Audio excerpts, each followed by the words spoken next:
The inspection team arrived at 400 Earth Standard.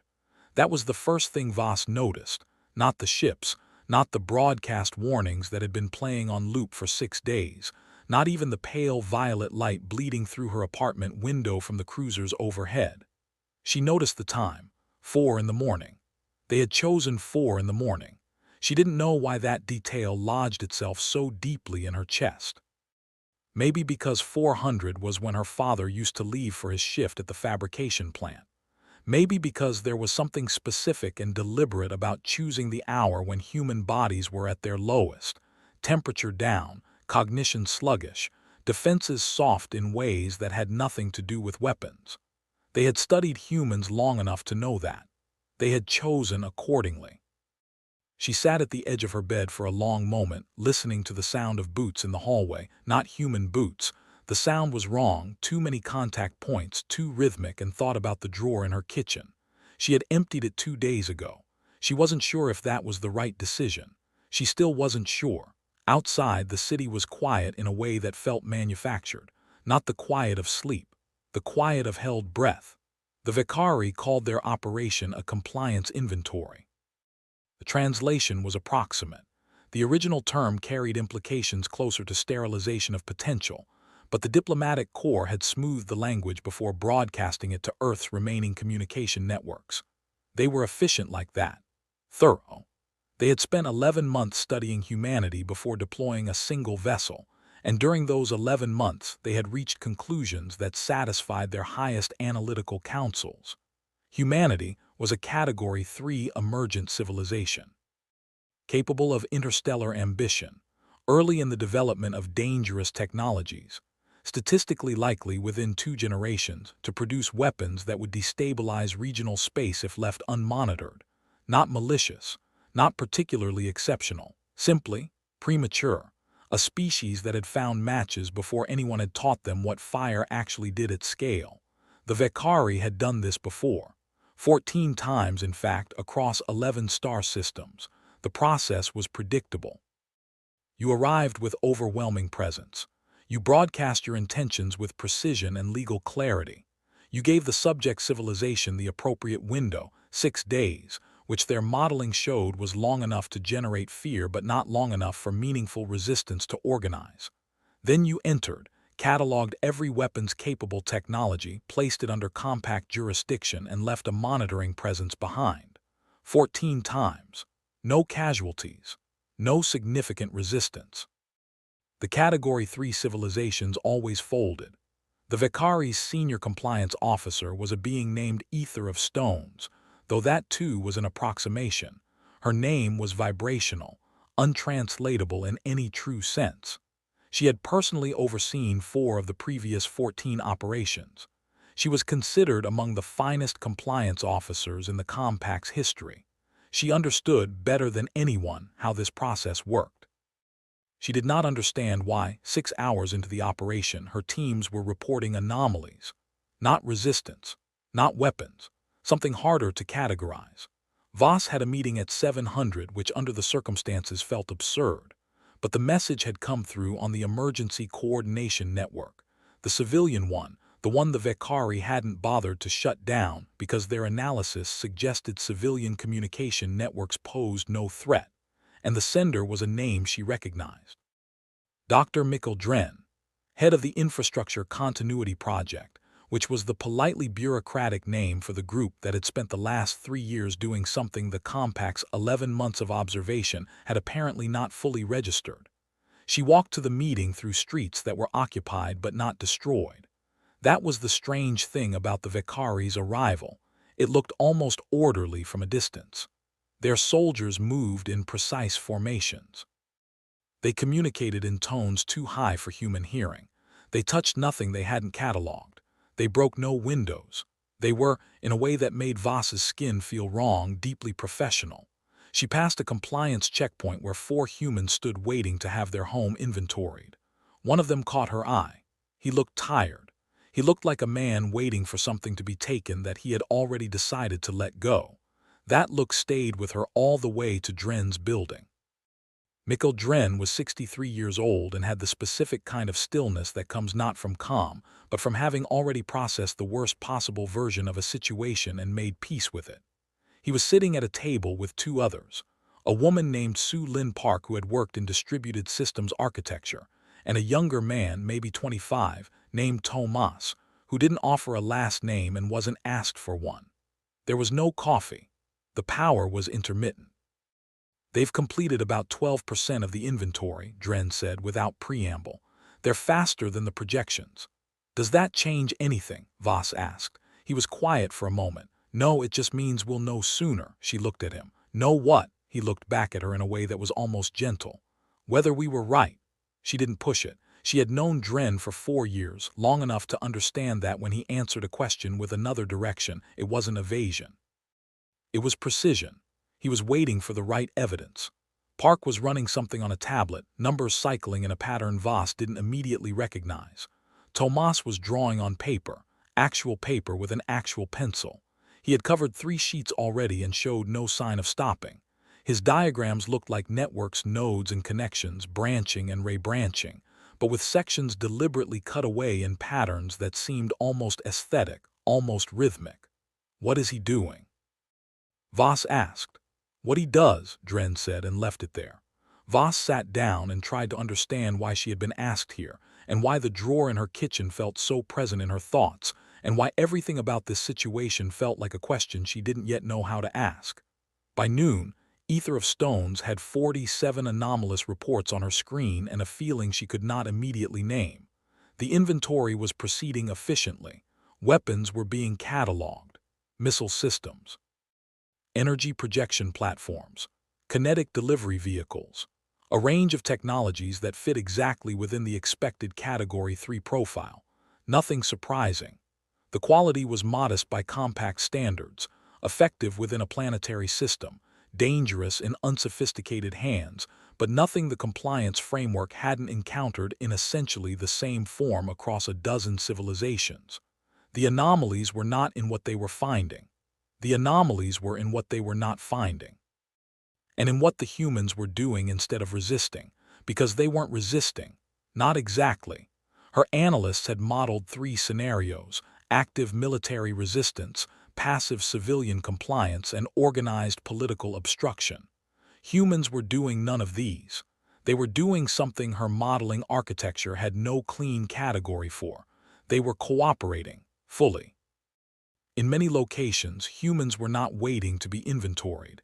They were bringing their weapon systems out, laid on tables, already cataloged by type and serial number with handwritten documentation attached. Handwritten, paper, as though they had prepared this in advance, as though they had known. Her second anomaly officer, a young analyst named Vec, brought her a field report that stopped her cold.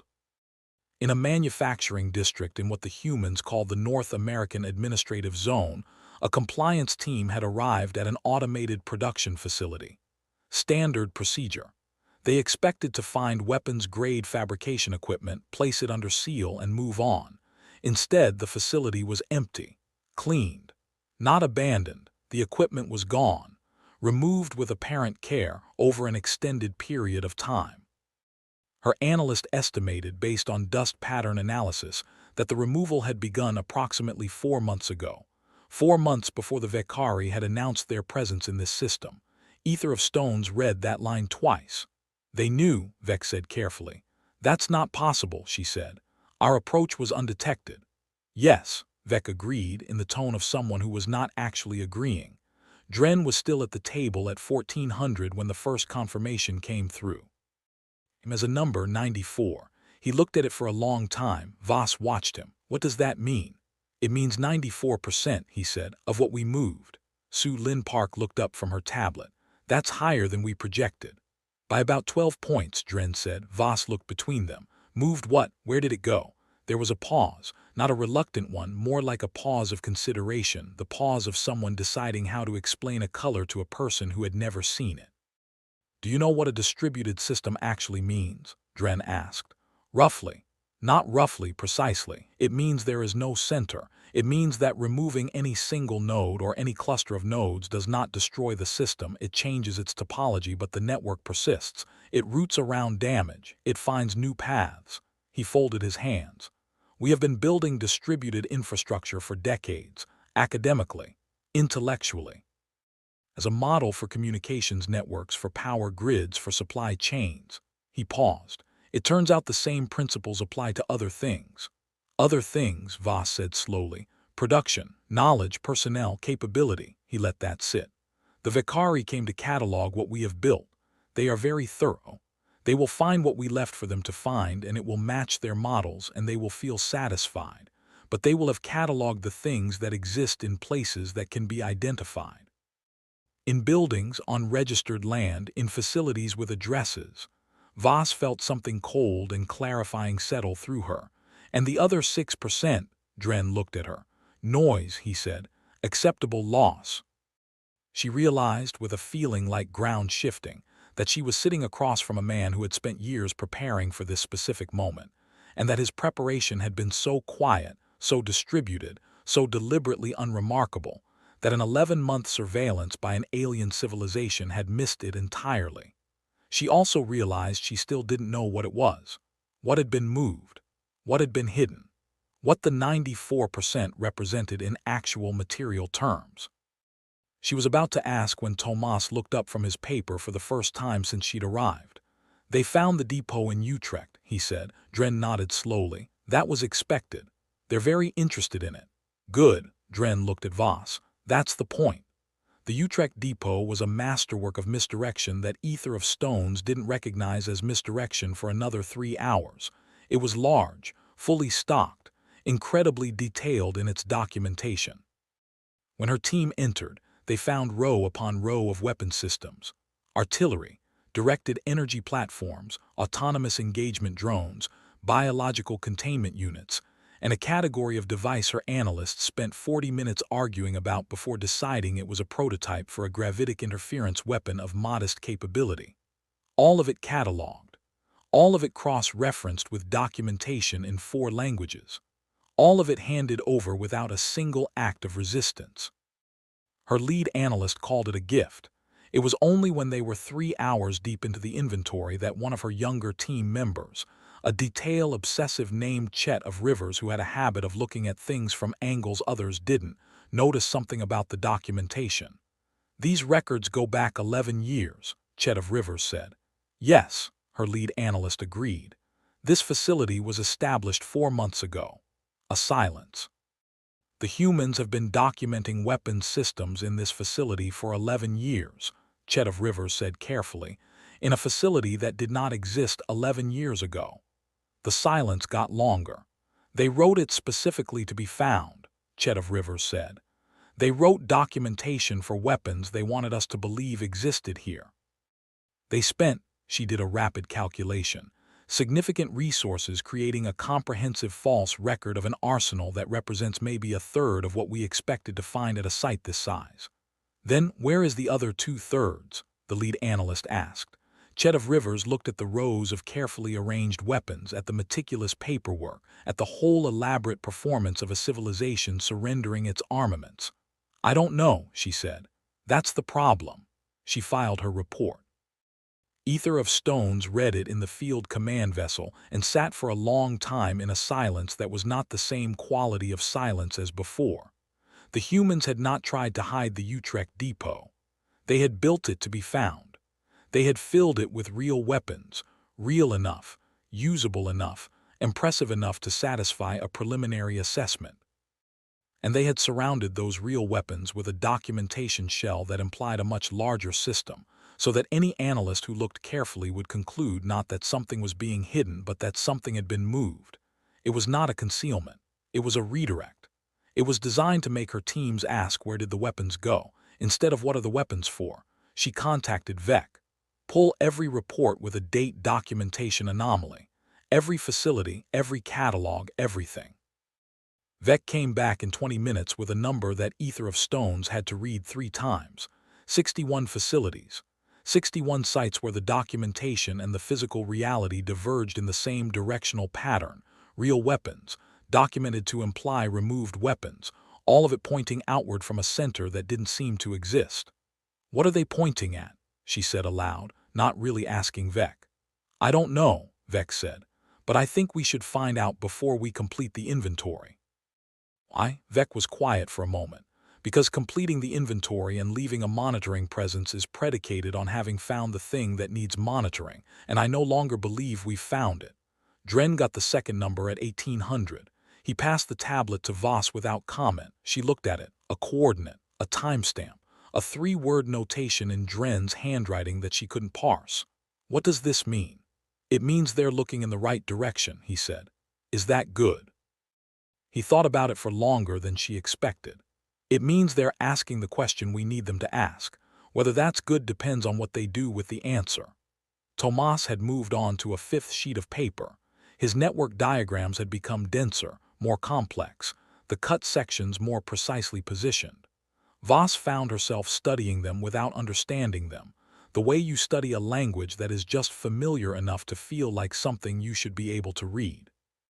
"Mikkel," she said quietly, "what did we build?" He looked at her, and she saw something in his face that she hadn't expected, not pride, not confidence, not the satisfaction of a plan executing correctly, something older, something that had worn the edges off his features over years of sitting with a question that had no comfortable answer.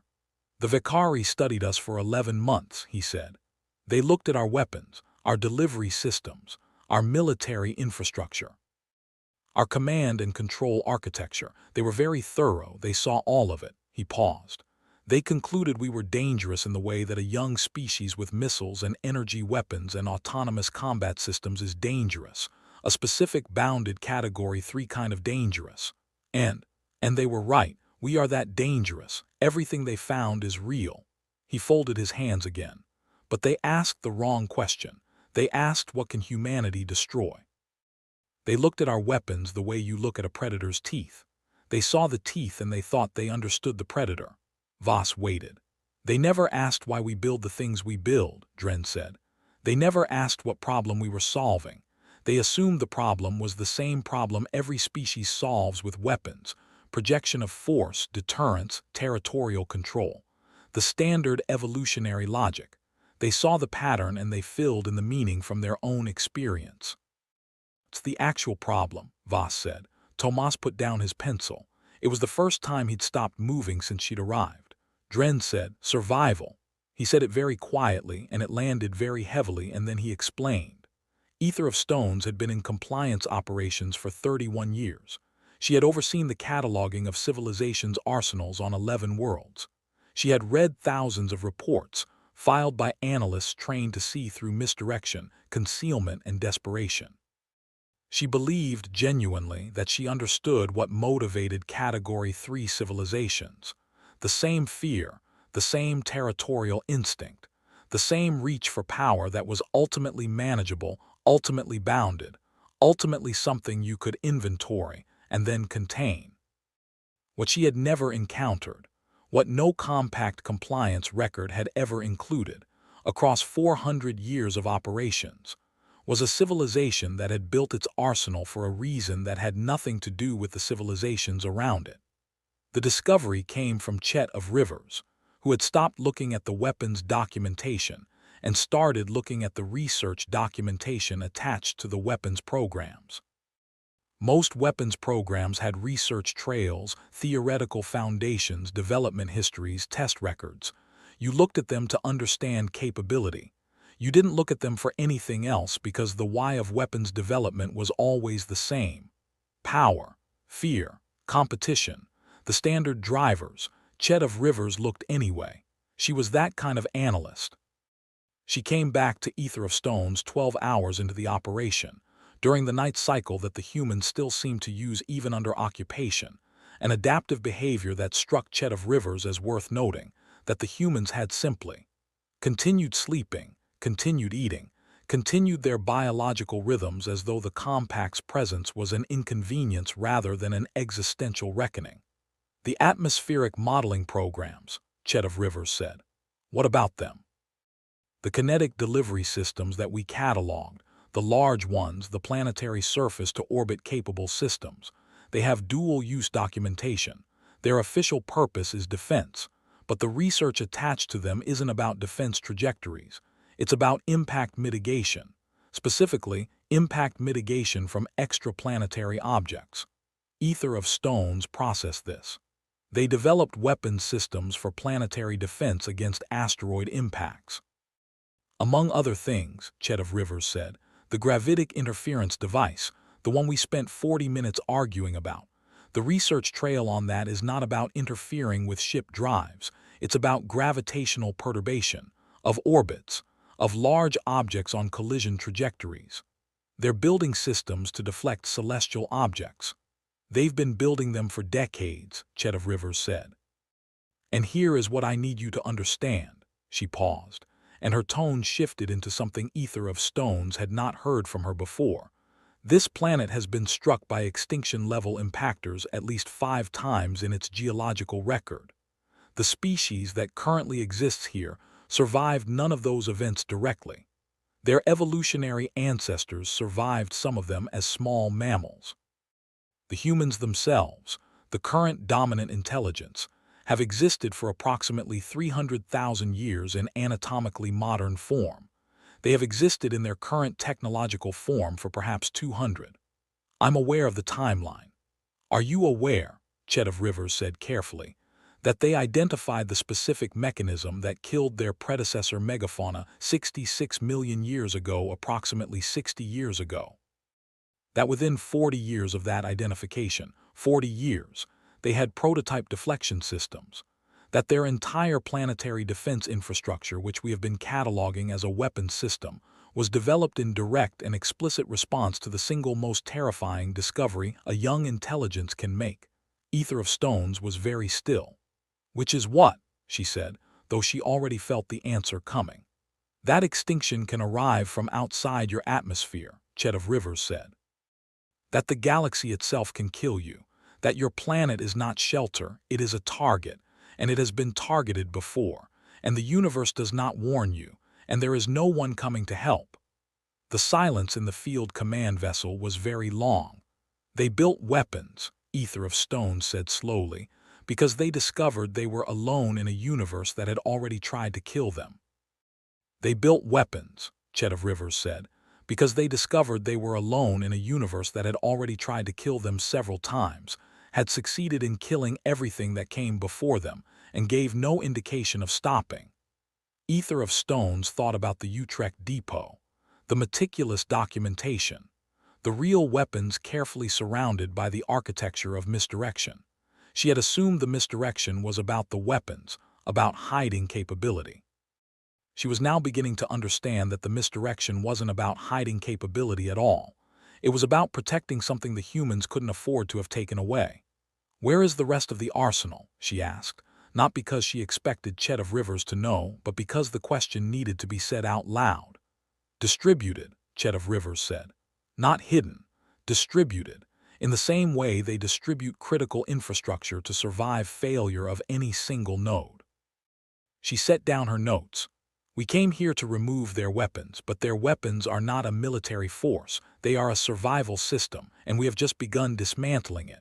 Dren finished speaking, and the room was quiet for a long moment. Voss looked at the table, at Tomas's network diagrams, the nodes and connections and deliberately removed sections. She understood them now. They were not blueprints. They were survival proofs. Mathematical demonstrations that the network persisted through any degree of loss, that you could cut away 60% of the nodes and the remaining 40 would still function, still route, still carry the signal.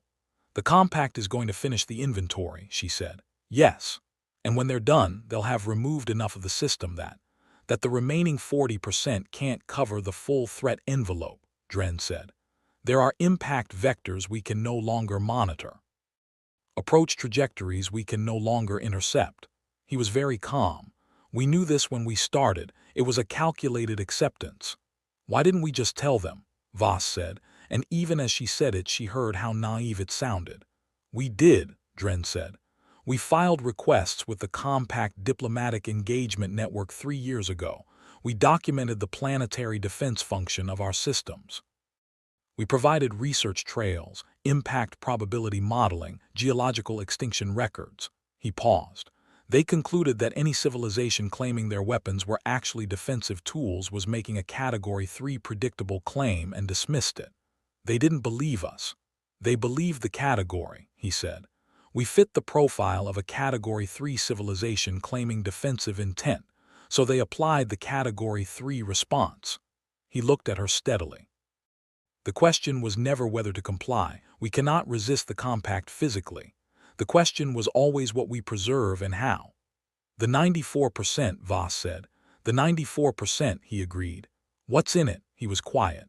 Mikhail, what's in the 94%? He looked at Tomas, who had picked up his pencil again. Tomas was marking something on one of the earlier sheets, small marks, very precise at specific nodes, not additions, confirmations. Everything that matters, Dren said. Everything we couldn't let them find, not the heavy systems, those are mostly in Utrecht and the other depots. Those were always going to go, but the knowledge, the targeting algorithms, the orbital mechanics modeling, the long-range detection networks, the theoretical foundations. He paused. And some things we haven't finished building yet. You're still building, Voss said. We never stopped, Tomas said without looking up. It was the longest sentence she'd heard him speak. Where? She asked. Dren looked at the ceiling in the way of someone looking at something very far above it. Distributed, he said again. Ether of Stones made a decision that her professional record would later describe as the most difficult of her career. She suspended the inventory. She called her senior analysts together, Vec, Chet of Rivers, and 4 others, and she told them what they had found, the research trails, the planetary defense function, extinction record, the distributed architecture, the elaborate cooperation that was not cooperation but organized preservation. She told them that she believed they had made a categorical error, that the humans were not a Category 3 emergent threat, that they were something the Compact's compliance framework had never actually encountered, because they were something no other civilization in the Compact's recorded history had ever been. What are they? Vec asked. She thought about how to answer. She had been running the answer through her mind for hours, and it still felt inadequate to the thing it was trying to describe. They are a species, she said carefully, that became aware of their own extinction vulnerability before they became aware of other civilizations. Most Category 3 species develop weapons in response to us, to awareness of galactic neighbors, to fear of competition or conquest. Their military development is outward-facing. It's about us. She paused. Humans developed their weapons before they knew we existed, in direct response to their own geological history. Their arsenal is not aimed at the galaxy. It's aimed at the galaxy's indifference. The room was quiet. They are not building against us, she continued. They never were. They are building against the universe itself, against the random, impersonal, geological, and astronomical violence that has already killed everything that came before them on their world. And we arrived and looked at what they built and assumed it was about us. Chet of Rivers said, and now we're dismantling it.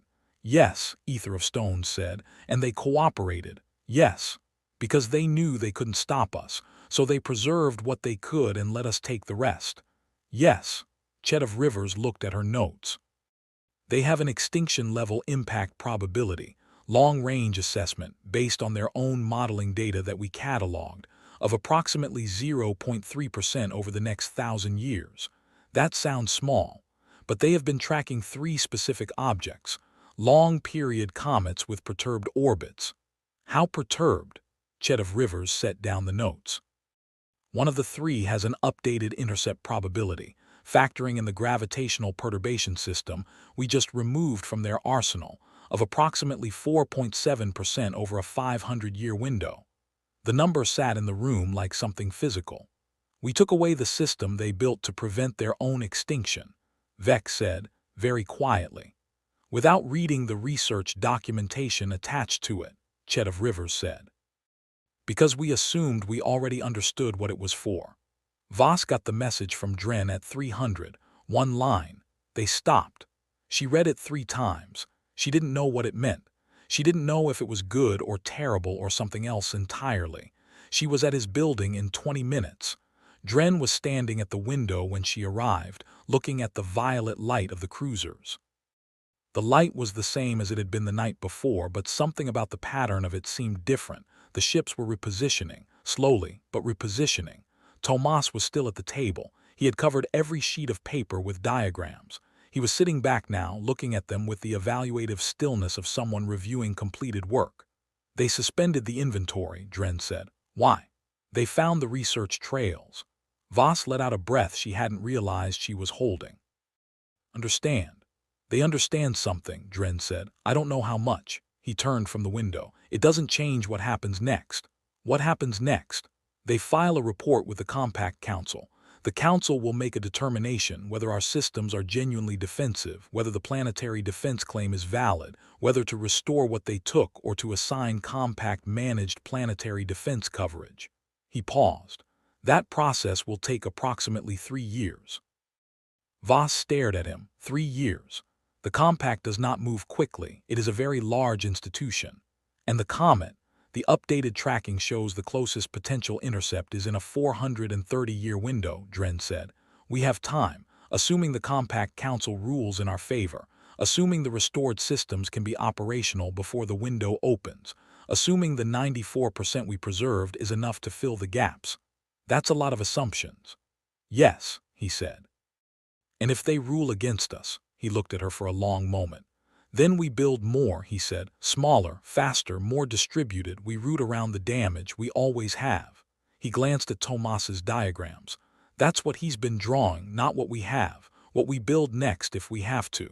She looked at the diagrams, at the nodes and connections, at the sections cut away and the network that persisted around them. At the thing Tomas had been calculating quietly all day, not a plan for resistance or defiance, but a survival proof. A mathematical demonstration that no matter how much you took away, something would remain. They're going to study us, Voss said. The Compact. Extensively, Dren agreed. We are apparently the first civilization they have ever encountered that was building an arsenal before they were aware of their galactic neighbors. It's created some category confusion. She almost laughed. It came out wrong. Good. It won't stay good, he said, and his voice was very honest about this. Being interesting to the Compact is not comfortable. Being interesting to the Compact in a way that contradicts their existing framework is less comfortable still. He turned back to the window. But it's better than the alternative. Which is? Remaining perfectly comprehensible, he said, to a species that has already decided what you are. Ether of Stones transmitted her preliminary report to the Compact Council at 600 Earth Standard. It was the most difficult document she had ever composed. Not because of the technical complexity. The facts were straightforward enough, once you accepted that your original framework had been wrong, but because of what the facts implied about the framework itself.